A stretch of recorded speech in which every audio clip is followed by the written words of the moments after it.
Planet Bhojpuri. हम गुड्डू तिवारी गगन भैया नमन करत बानी रउआ सबके। अब बताओ तनी कि ये नोट के बदलला से लोग कहत बंद हो गइल, बंद नहीं के भइल, बदलाइल बा। आ कतना लोग दुखी बा कि अब त लागल बा कतना लोग के चोट हो, कि अब त लागल बा कतना लोग के चोट हो। पुरन का नोट बंद हो गइल हो, पुरन का नोट बंद हो गइल।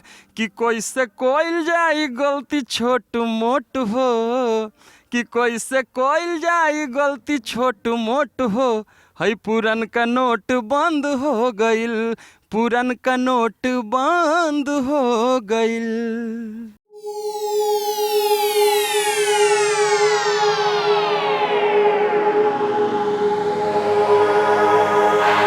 प्लैनेट भोजपुरी।